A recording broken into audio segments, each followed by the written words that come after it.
Hello everyone, I'm Carrie Bergman from the Association for Contemplative Mind in Higher Education, and I want to welcome you to our May webinar, Improvisation, Meditation, and Integral Theory, New Horizons in Contemplative Education with Ed Sarath. Ed is a professor of music in the Department of Jazz and Contemporary Improvisation at the University of Michigan School of Music, Theater, and Dance. He was the founding faculty member of the department and chaired it from 1987 through 2007. And he's active worldwide as a performer, composer, author, and an educational innovator. He's released 5 albums, and he also founded and served as president of the International Society for Improvised Music. He's a 3-time fellow of the National Endowment for the Arts, and he's a fellow of the American Council of Learned Societies, the Ford Foundation, and the National Center for Institutional Diversity. And because that's not enough, he's also the director of the University of Michigan's program in Creativity and Consciousness Studies. And this program is an interdisciplinary network of colleagues that are interested in the inner workings of creativity and its foundations in consciousness. His most recent book is Improvisation, Creativity, and Consciousness, Jazz as an Integral Template for Music, Education, and Society, published by SUNY Albany. And this is the first to apply principles of an emergent consciousness-based worldview called integral theory to music. And this is some of what he'll be sharing with us today. So I want to thank you so much, Ed, for being with us today, and now I'll turn the presentation over to you. Thanks, Carrie, and thanks everyone for tuning in. And I'm really honored to be giving this webinar. It's been amazing to see the growth of this. I think we can safely call it a movement in contemplative education that some trace back to 1997 when the American Council of Learned Societies launched the Contemplative Practice Fellowship Program, which was facilitated by the Center for Contemplative Mind. And I've been fairly well involved, on a yearly basis, attending and presenting at many of the conferences. And it's just incredible, and I was just happy to learn that now we have what looks like the first peer-reviewed journal. It'll be an online journal for the field. I think it's called Contemplative Inquiry. And it seems like every year or two there's some major developments, and I'm really happy to be part of this. Thank everyone. There's so many people that have been pioneers in this work. I won't even start to name them or else I'll take my whole session doing that, especially appreciating what they've done.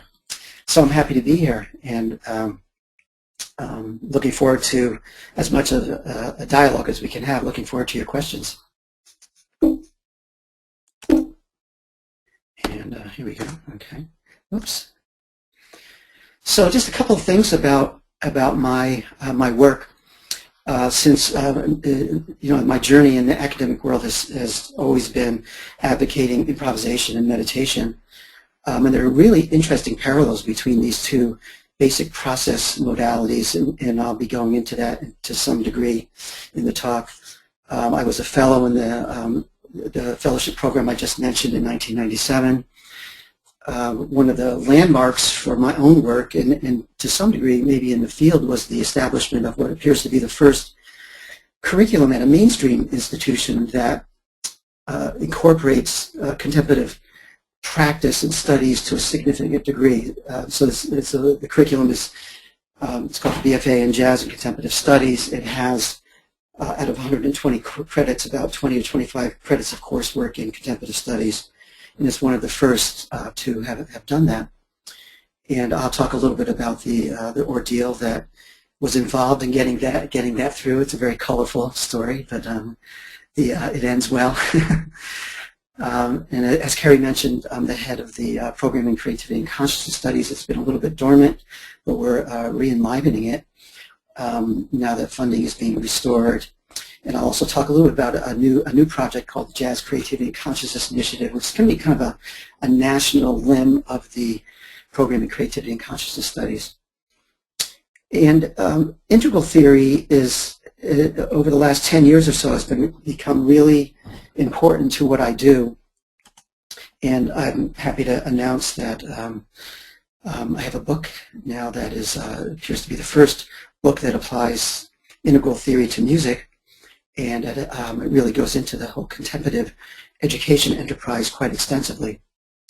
And so I'll be talking about that a little bit. So the question is, what is this thing called integral theory?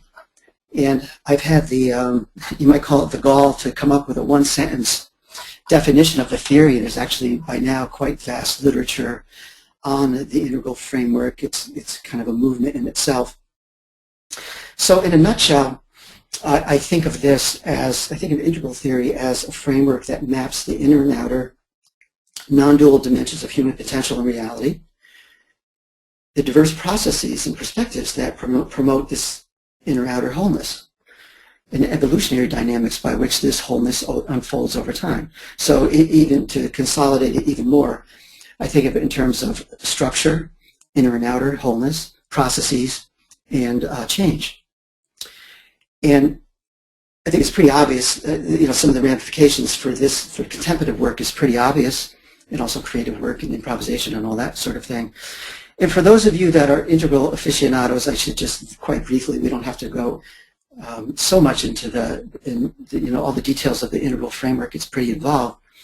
But in terms of the structure or the content aspect of this three-part definition, that would include what Ken Wilber calls the ACMHE framework, quadrants, the 4 quadrants, levels and lines of development, stages and states, and types, and that sort of thing.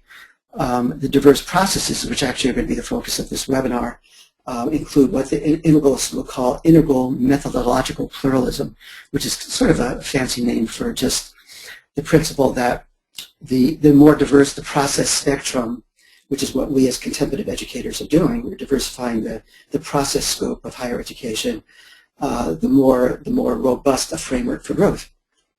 And I'll talk a little bit about evolutionary dynamics, which offer quite interesting insights into our field. So integralists also often, and we hear contemplative educators refer to sometimes to first, second, and third person pedagogy. So basically conventional education is an objective oriented enterprise, so that's third person. When we introduce contemplative modalities, we're bringing a first person subjective, deep subjective I aspect to the learning enterprise. And creativity is kind of a second person domain. And from an integral standpoint, an ideal educational experience would include all of these. So integral does not jettison the conventional modalities by any means, and actually celebrates those, but places those into a broader scope. And the jazz tradition is an amazing legacy of contemplative practitioners. The 2 foremost that come to mind usually are John and Alice Coltrane. I had the pleasure of actually meeting Alice Coltrane very shortly before she passed away a few years ago. And she was instrumental in bringing Vedanta well, that's a little bit overstating it, but she founded, bringing Vedanta to Southern California, and founded a Vedanta center there, very large center. And also, other leading artists, Herbie Hancock and Wayne Shorter, and the trumpet player Don Cherry, Sonny Rollins, the list goes on. And there seems to be some kind of intimate connection between improvisation and meditation. And the way I think about this is in terms of the interplay of parts to whole and whole to parts engagement. I think of improvisation as a parts to whole modality because it takes place in the midst of intensive action, mental, physical, emotional engagement, and opens up this from this sort of parts-based engagement to this holistic transcendent experience that jazz musicians often report. Now, meditation is different, but it's wonderfully complementary. So meditation over time involves direct access to this whole, withdrawal from the parts in a sense, withdrawal from mental, emotional, sensory, and physical engagement, and taking recourse to this wonderful expansive silence. And over time, this actually infuses itself into activity. So you have sort of a bi-directional template here where improvisation is accessing this wholeness from the parts, meditation from silent wholeness. And I think that's a really powerful kind of model for individual and collective growth. And one of the core aspects of my book is that I introduce what I call systematic approaches to the two modalities. And I think this could be really valuable when it comes to advocating these methodologies, which anybody that's involved in either, and I've had the pleasure of being involved in both, present challenges to basically a third-person oriented academy. So we're bringing with improvisation second-person engagement, with meditation first-person, as we were saying a moment ago. So a systematic approach to improvisation would be, at its core, you'd have multiple improvisatory languages. For instance, at Michigan, we have stylistically open, free improvisation. We have rigorous engagement in jazz improvisation, and within that, tonal and modal improvisation. Within the same continuum, we would have multiple approaches to composition, music theory, and craft. And actually, in Chapter 10 of my book, which is called The Music School of the Future, I'm actually proposing that you could actually restructure all of musical study on a systematic approach to improvisation, and you would get not only a more expansive program and more integrated, but you get one that covers virtually everything. You still have orchestras and choirs and string quartets, but I would argue on an even higher level. That'll be a topic for a different day. It's a pretty provocative chapter. In case anybody's inclined to, just from that angle, check that out. So a systematic approach to meditation would be based in silent sitting practice, and then it would, which would be an anchor to, similar to the improvisatory continuum, a meditative continuum that includes contemplative approaches to reading. These are a partial list: writing, movement, environmental communion, nature mysticism, or how one might want to speak about that. And it would also be, in my view, grounded in a lineage of tradition, which not only provides a strong foundation of practice, but also conceptual framework. And I'll talk about how this tradition-specific engagement is a solid anchor for trans-traditional engagement.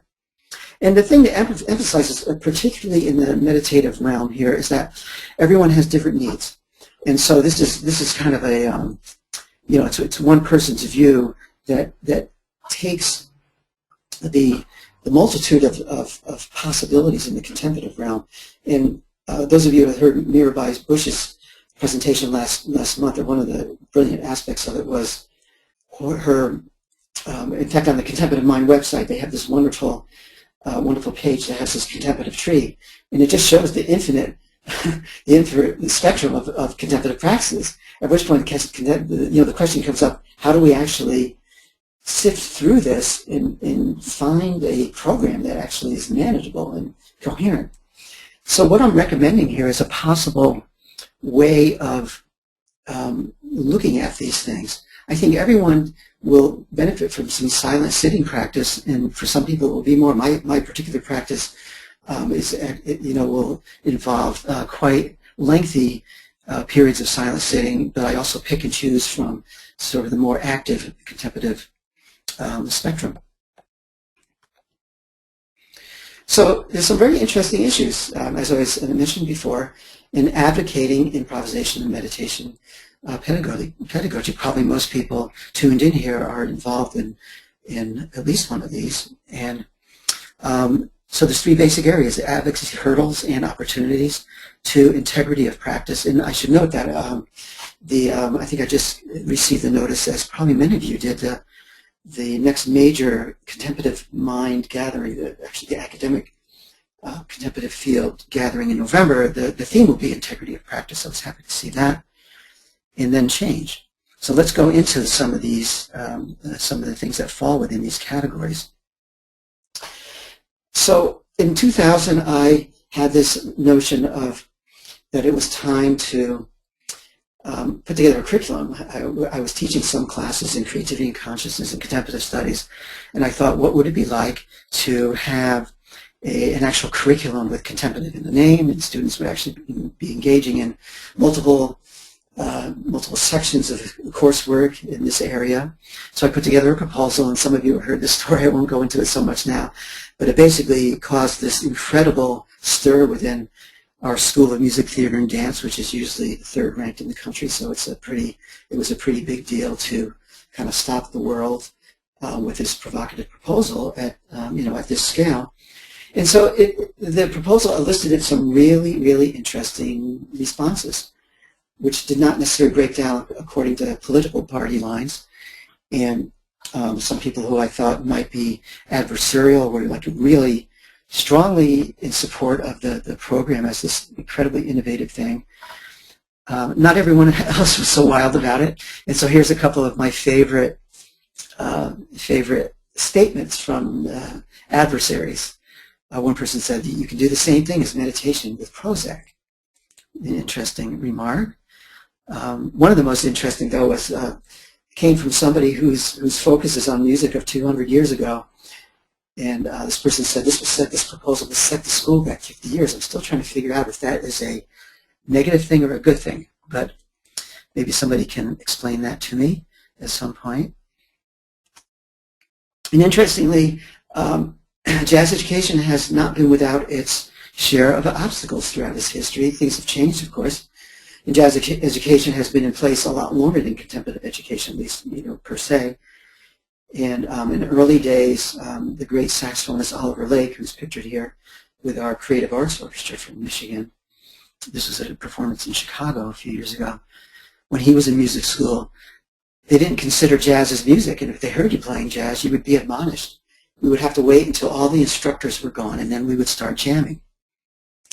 And there's just countless stories like that. Dave Brubeck, the great pianist who just passed away in the last year or two, has this wonderful, well, it's a sobering commentary on even in the 50s, he can remember being on tour and playing at, doing the college circuit, and he would be given an old beat-up piano to play when there'd be a great Steinway just, backstage. They wouldn't let a jazz artist play the really fine piano. So that's the kind of, it's kind of an interesting commentary on, parallel obstacles in the fields. And I guess, I think one of the interesting things that the integral framework does is kind of puts it in perspective and says, well, education is conventionally oriented in towards third-person pedagogy.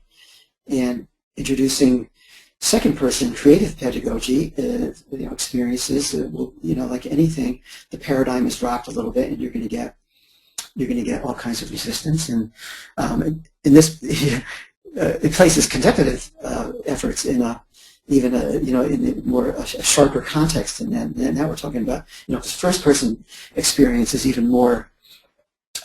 It's more of a departure from the third, although. The integral framework also reveals that these actually work together beautifully, and each of them actually contains each other. Third person, from an integral approach, from an integral standpoint, we need third person engagement, objective analytical engagement, and that can actually include first and second person creativity can include very rigorous third person engagement and first person approaches and like that. So it's a very inclusive, in my view, very inspiring model. So I want to talk about integrity of practice, and again, that's going to be the theme of the ACMHE, Association for Contemplative Mind and Higher Education Conference in November. And again, there are very profound parallels between contemplative and musical practice integrity. So I'd like to start with the idea of the purpose of practice. There are a few things that come to mind here. One is, particularly in the contemplative realm, are we engaging these practices for stress release? Are we engaging in them for kind of a cognitive sharpening? All of these things are really valuable where, for things like heightened mental clarity, enhanced insight, capacities for integrating, sort of an integrative understanding, and those kinds of things that are obviously very helpful in the academy. Or a third possibility is, are we engaging in these practices for genuine spiritual advancement?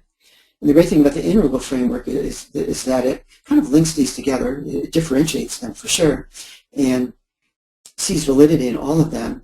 And also in the spiritual, there's not really that much talk, in my view, about sort of the spiritual realm. And there's, in contemplative circles, and this is somewhat understanding in that most of us have our hands full just trying to get our foot in the door.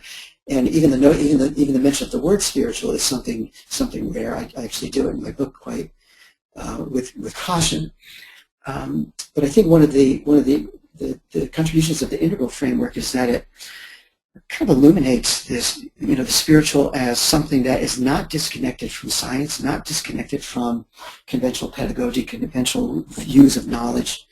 And actually, one of the most important contributions is the integral continuum of higher stages of consciousness or spiritual development that go from subtle to causal to non-dual.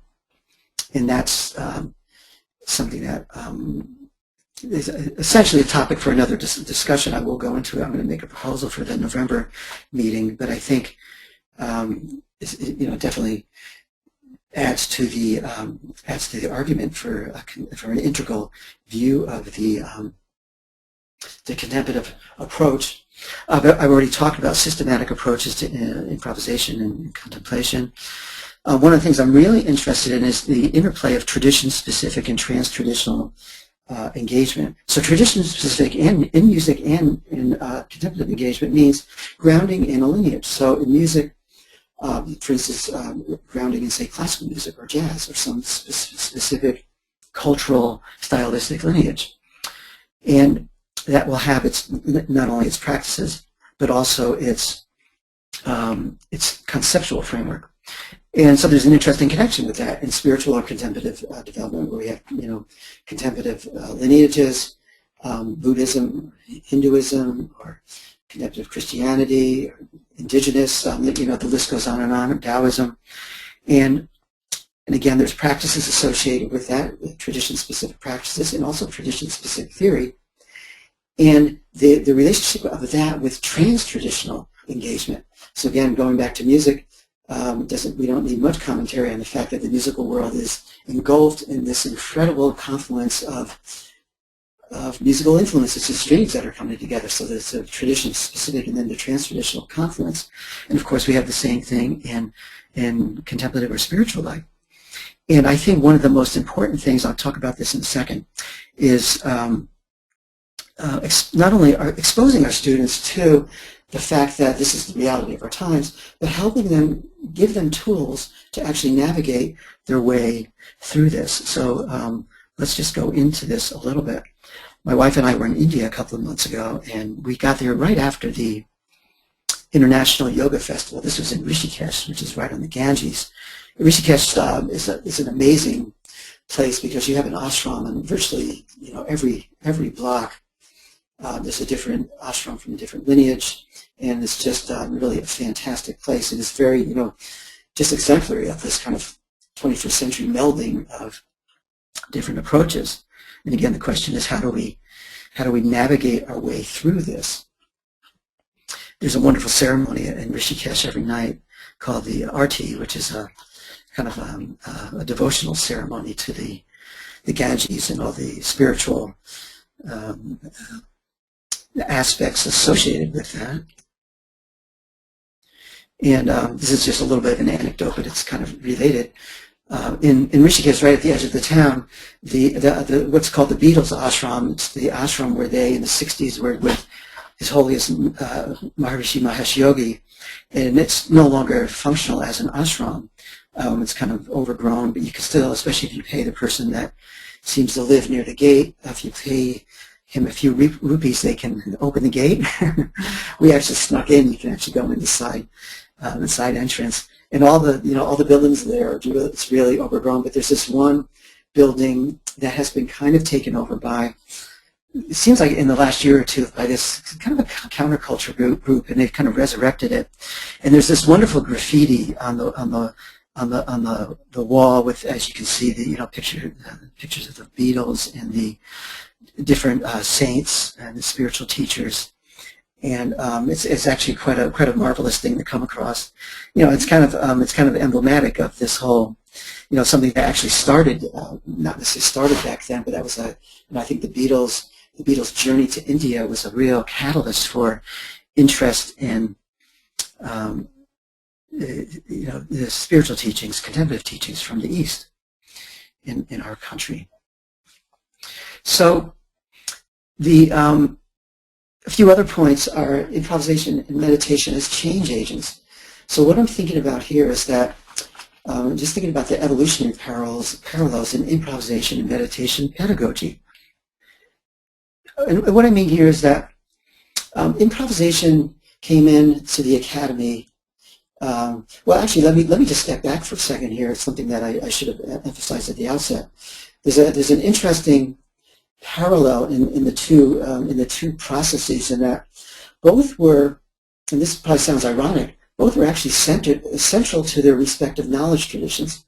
It's pretty common knowledge that Beethoven and Mozart and Bach and Haydn were improvisers, and actually most of the musicians of their times were prolific improvisers. And yet, over the past 200 years or so, improvisation has actually disappeared from the landscape of the European tradition, and by extension, academic and musical study, which is centered in a whole other discussion as to why this is, but is centered largely in European classical music, with other areas like jazz and world music kind of orbiting around that central focus. So what's interesting is that you have it with both realms. Improvisation was central, and now it's actually marginalized as if it were never central, as if it's kind of an alien entity that is slowly working itself back in. You have the same thing with meditation, where, as the philosopher Pierre Hadot has reminded us, I think he passed away a few years ago, he was a philosopher at Yale.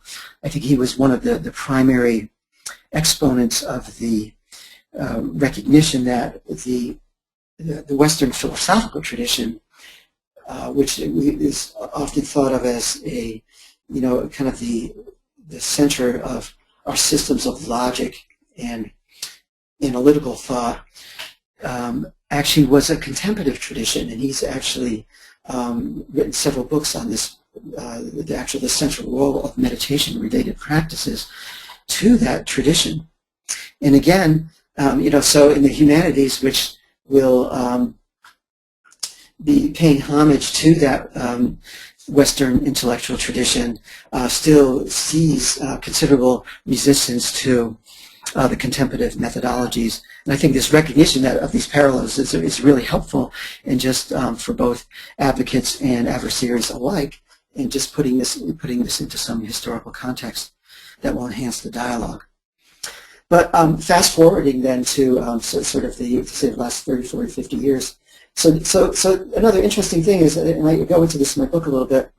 So improvisation re-entered the academy through jazz, and since musical study is sort of lodged at a modernist evolutionary stage as opposed to, say, a postmodern or even an integral stage, so it's interesting that jazz education actually took on actually inherited many sort of modernist patterns from the classical music field. Even though it included improvisation, jazz education did. It kind of downplayed the exploratory aspects of it, and this sort of the creative thrust that that has driven jazz's evolution from its inception. Jazz, often called the first world music, has been largely downplayed in jazz education, whereas meditation came into kind of a postmodern environment. So my argument is that the contemplative movement needs to balance its postmodern thrust with a more modernist grounding. We want both of those, and that would be what the integral evolutionary stage would celebrate. Whereas the improvisatory modernist grounding needs to expand to a postmodern orientation. And again, the integral looks at these as not in opposition with each other, but as part of a synergistic wholeness. So the next point, galvanizing diverse influences. Again, jazz is a great example of a field that has really opened its horizons to music from all over the world. And one of the things I would like to see in the contemplative studies movement is more of an exchange, more of a conversation between, say, the consciousness studies movement. It's very interesting kind of a situation here where these two streams that have so much in common are actually not talking to each other nearly as much as possible. I'm really excited to report that, though, that a new organization called the Society for Consciousness Studies has been formed by the psychologist Leslie Combs at the California Institute of Integral Studies, where they have, I think it's a newly established Center for Consciousness Studies. So I'm really happy to be part of this group, and And there's a tremendous interest in practice in that realm. Generally speaking, and it's always a little bit problematic to generalize, but I don't think this is unreasonable. So generally speaking, contemplative studies is more practice-oriented. Consciousness studies, per se, has been more research-oriented. So I think a conversation between these two realms would really be beneficial. And then one of my favorite areas, and we're coming to the end here, we're going to be opening it up to questions in a second, is what I call anomaly centering, with associated concepts such as vertical change as opposed to horizontal, more superficial change, non-duality, and sustainability. So a core idea in my work is that this improvisation meditation template, this parts to whole and whole to part, when we put them together, what we have is a framework that really shakes us out of our ordinary modes of engagement and thinking. As I put it in my book, jazz, it's kind of uses this metaphor from jazz that this parts to whole to parts template promotes a kind of swinging, conceptual swinging, experiential swinging that enables us to kind of move freely from familiar terrain to possibilities at the extreme edges of our imagination, which I and many believe that is really necessary if humanity is going to, address the problems of sustainability. And so one of the things I'm particularly interested in is the idea of intersubjective or collective mind or collective consciousness. In improvisation, improvisers often talk about this heightened sense of intersubjectivity, or this melding of not only between players, but players and listeners. So in peak performances, there's a sense of we are all part of like one ensemble, even the listeners, and we're, there's the boundaries between us that are dissolving, and we're all sort of ebbing and flowing and just communing on a deep level together. And there's very interesting studies in terms of intersubjectivity in the field of contemporary consciousness studies, intersubjectivity in general, but also some studies that seem to suggest that large groups of meditators can radiate a harmonizing influence in the environment that may actually result in decreased crime, decreased accident rates, decreased illnesses. There's a very well-known article, well, I don't know how well-known it is, but it's in the Journal of Conflict Resolution from Yale that came out some time ago, that actually involves a project that took place in Washington, D.C. in the height of the summer, when crime is at its zenith. And the organizers said, they went to the police and the other public officials and said, this probably sounds unusual, but we believe that we're going to have 3,000 or 4,000 people converging from all over the world, engaging in this extended meditation program for 7 or 8 hours a day for 3 weeks. And we think this is going to have, this kind of effect on the different parameters. And sure enough, and happily the officials said, okay, we'll go along with it. We'll measure the, accident rate, crime rate, and all that. And as it turns out, as it reports in the journal article, there's roughly a 30% decrease in some of these areas, which is quite profound. So this is another area where I think an integral view of the contemplative education field, promoting this link with consciousness studies and some of these ideas at the edge of conventional educational thought, which are closely linked to the contemplative project, could be centered and really render the Academy as a powerful agent for change. And my most recent project is called the Jazz Creativity and Consciousness Initiative.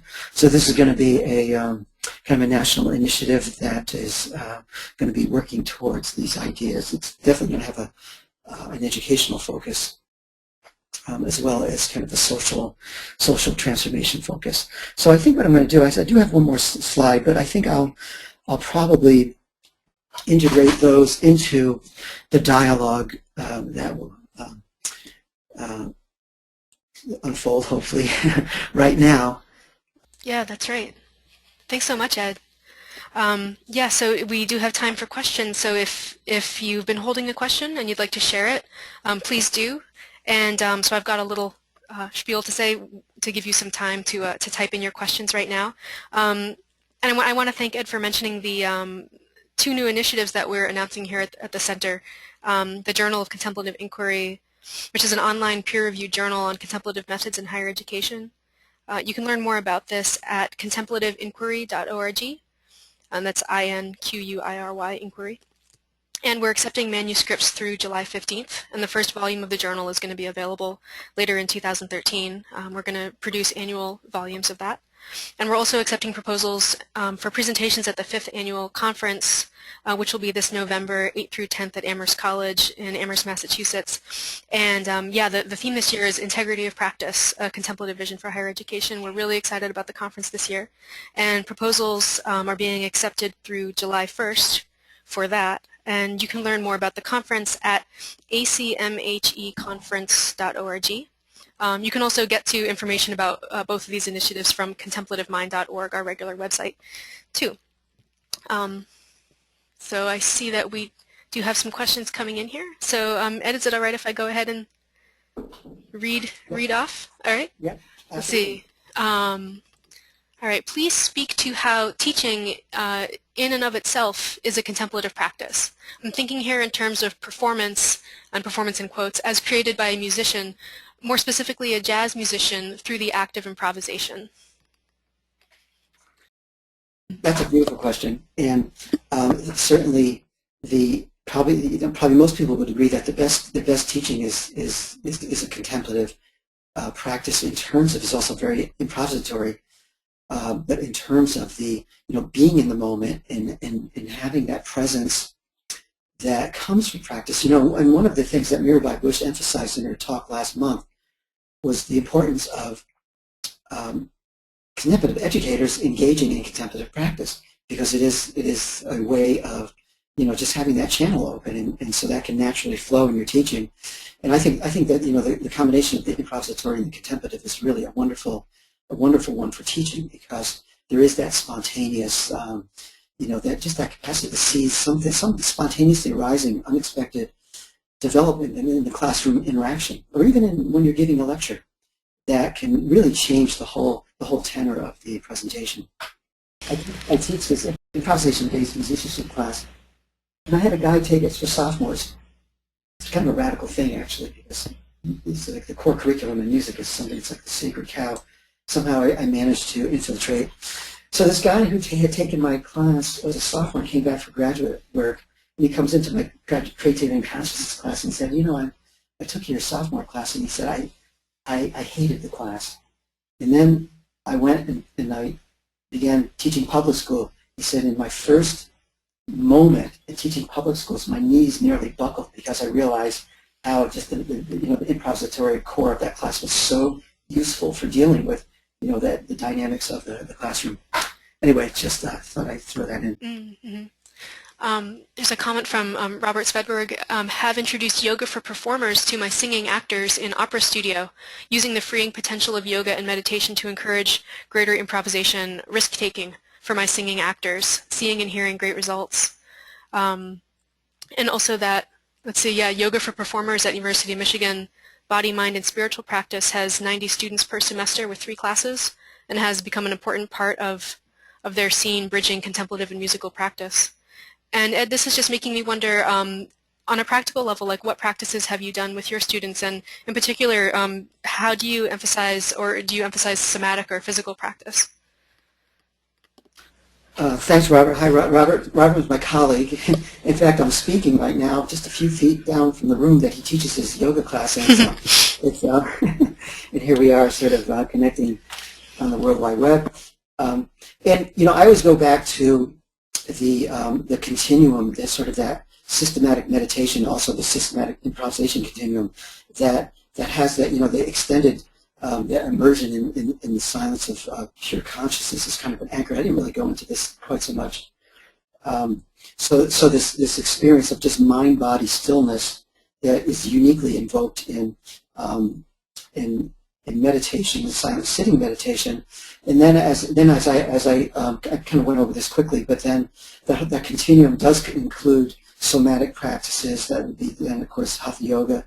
And other kinds of contemplative movement, contemplative reading, contemplative writing, contemplative, communion with nature. We also have Martha Travers, also teaching in that same room, is actually teaching a class right now, doing marvelous work in nature-based contemplative practice along other things. So I look at it in terms of that continuum, and I think one of the new vistas in the field is how do we organize, because everyone's going to sort of partake of that continuum in a different way, and I'm wondering if maybe a kind of a topography may emerge where, and of course we have to be careful in prescribing something that is suggested as this is the way for everyone, but that it may be that some silent sitting, this does seem to be to some degree the case. I mean, many contemplatives are emphasize, I don't know if I say privileging, maybe even privileging silent sitting, and I think now as this work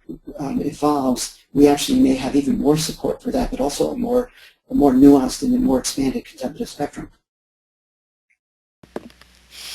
Thanks. And it's a funny side note, actually, a little tangential, but Robert actually wrote in to say that he's actually in Orlando, Florida right now and not down the hallway from you. So through the magic of webinar, you are connected again.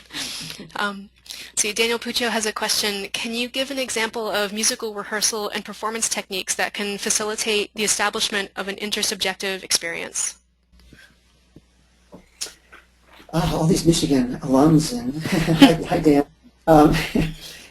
Well, I think, when I started doing this work, I started using meditation practices. Before designing the curriculum, I started using meditation practices in my improvisation classes. And Dan, I don't remember if we ever did much when you took the improvisation work with me, but certainly the other coursework, you sort of came in a little bit after that had begun. So, and also there was extensive rhythmic training. This actually is addressing Robert's question a little bit too. So I mean, the rhythmic exercises were kind of a contemplative modality, very profoundly for some students actually. So we had that continuum of the actual music improvisation, the rhythmic exercises, which by the way I also do with non-musicians, and we get a lot of student athletes in our classes, and they love this kind of thing. They also love the meditation. So again, I come back to like in a given classroom, you can actually a given class session, you can have that continuum from that transcendent silence, that that somatic engagement, the rhythmic training, and that kind of thing.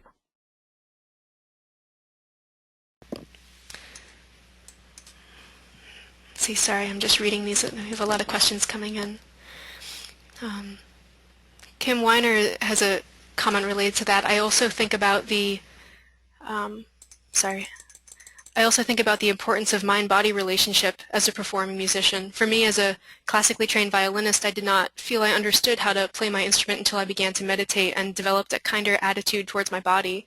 There is a kind of improvisation that can be done just in that process, even if the music is traditional. I would love to know your thoughts on that.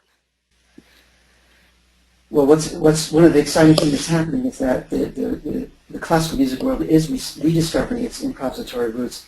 But when we go into it, and again, the integral approach really is great in this regard, because I totally agree that there's improvisation per se, but then there's improvisation within even in an interpretive performance.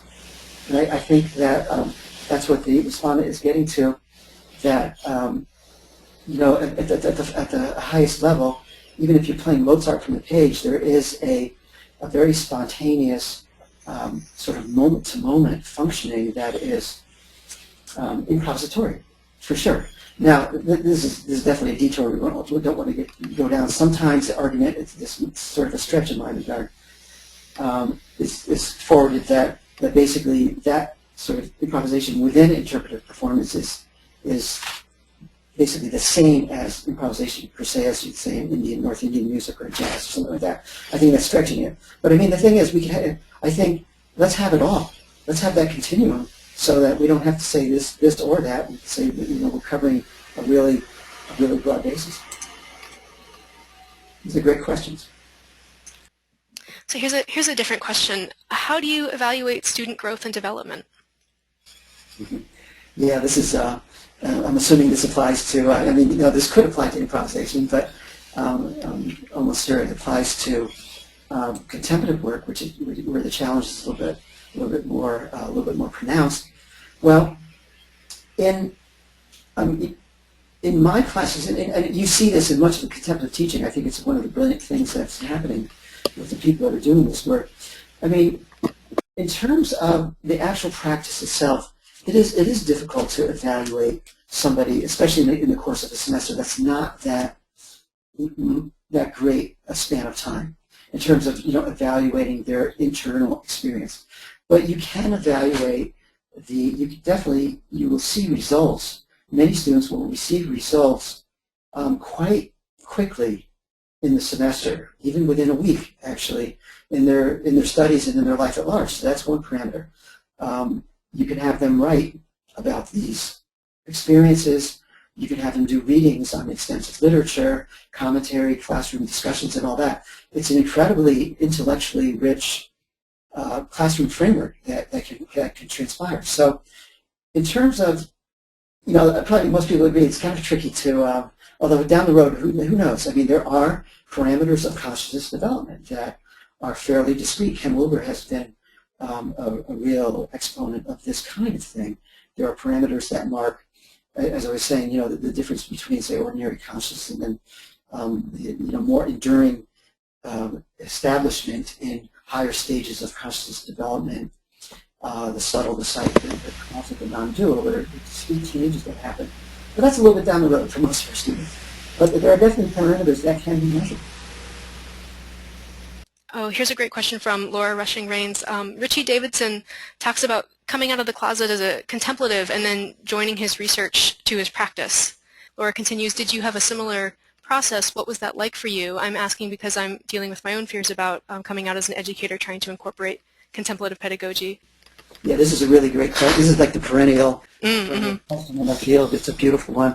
And, so I think I had kind of a unique perspective because, I went from teaching one class, as many contemplative pedagogues are, well, obviously all of them are teaching at least a single class, and so there's a coming out on that level. And generally, that was no problem. But I do encounter colleagues who, even to teach a single class with some kind of contemplative practice, are running into resistance from the colleagues. This may be, I don't know if this is kind of unique to my field, or maybe it's unique to jazz in the context of classical music or something. But generally, we have freedom to kind of do what we want in our classes, and so there was really no issue with this. But then when it came to creating a curriculum with contemplative in the name, this is a whole different thing. Now the stakes are raised in terms of the dynamics with your colleagues. I learned this the hard way. And I think at this point we really don't have that many curriculums actually at mainstream institutions with contemplative in the name. And what I learned was that even some colleagues who were contemplative practitioners said that there's no place for it in the academy. There's they were very uptight about having it in the title because somehow now there's a branding thing here. This links, this is not just Ed Sarath's kind of weird thing that's added to his other weird things. Everything he was doing is weird. Now there's a weird thing that is, sort of has marquee status or something at the third-ranked school of music, theater, and dance, and that kind of thing. So there'll be a situation like that. Now, in terms of research, so that research, I think, is somewhere down that continuum. I don't think it's as radical a move as the curricular move, but the degree-oriented curricular move. But the one thing that seems to be happening now is that practice is so widespread. It is so widespread. A friend of mine who researches mindfulness, we had tea a couple months ago, and she just gave me a list of all the people throughout the University of Michigan, all fields, all sciences, humanities, who are engaged in contemplative practice. It's almost like a mainstream thing. So I think where it where it gets sticky is and they're integrating it somehow in their work. So and I think that is like the delicate juncture. It's integrating into one's work. And you know what? I think somebody used the phrase at one of the conferences. It's time to stop thinking about this. Doing this under the radar. Let's be above board and just come out. And I think that's why it's really important for the existence of the and I appreciate the leadership of the center and the ACMHE and all that, because the more we have the more organizational momentum we get, the more the adversaries will actually see that this is as big as it is. And I think we need as many voices as possible. That's why my emphasis on the contemplative stream connecting with the consciousness stream, because basically we're really talking about the same thing, different strands of the same thing that unite. And then the more we have these different waves, different organizations, and everything, the more momentum we'll get. Thanks. Yeah, we have time for one more question, I think. So here's one from Sundar Viswanathan. Thank you for this, Ed. Though I've been involved with improvising jazz and meditation for over 20 years, this is all very new to me as an integrated teaching philosophy within an academic setting. I'm also a university professor. I've been a mindfulness meditation practitioner for some time. And in your experience teaching, how do you incorporate the idea of awareness within a one-on-one jazz teaching session? Do you incorporate specific exercises? Well, I do actually. And most of my teaching is in group, with improvisation is group sessions, but I used to do a lot of one-on-one. It's really, from this standpoint, it's the same thing. You know what's interesting is that jazz education per se has largely been oriented towards what you might think is a horizontal, in a horizontal direction. That means that it's kind of theory and like here's what you play on this chord and all that. And I think the next frontier is in a more vertical direction where we start going into kind of that transformation that happens in the moment, where the sort of that ordinary way of playing. Dan Puccio, if you're still on, you'll appreciate that the middle zone. I noticed the number of my former students on the list. I call it the middle zone. We want to go to this deeper. We want to break through the middle zone. This is more of a vertical approach to improvisation teaching, where we start to, and this is where obviously the meditation practice informs this profoundly, where we start to get in touch with this being in the moment and accessing kind of a deeper place. And this is a further dialogue for sure. It's a really interesting question. I wish this would come up in jazz education circles. Okay, excellent. Thank you so much, Ed, for joining us today and for taking the time to present this to our network. It's been my pleasure. And just one last little thing that sure. The slide with Oliver Lake and the Creative Arts Orchestra, that was a version of a group that actually played at the Columbia. This was, I think, the year after, that played at the Columbia Contemplative Studies Gathering, which, in fact, Dan Puccio was part of that group, which many students are still saying is the high point of their careers as music majors. I mean, the audience was just, for improvisers playing, this kind of relates to the last question a little bit too. For improvisers playing for a contemplative audience, there's nothing like it. So I really appreciate that dimension of it. It's been my pleasure. Thanks so much. So yeah, just to remind everybody, we did record the webinar, and I'll try to get it edited up and posted as quick as I can. Oh, I see Daniel's writing in to say he seconds your statement. It was one of the greatest performance experiences that he had.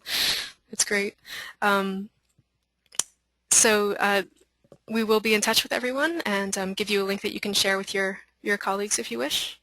And so thanks for all coming, and we hope you'll join us again soon. We'll send out announcements about future webinars, and keep in touch, and best wishes for all of your work. Thanks, Ed. Thanks, Carrie. Thanks, everyone.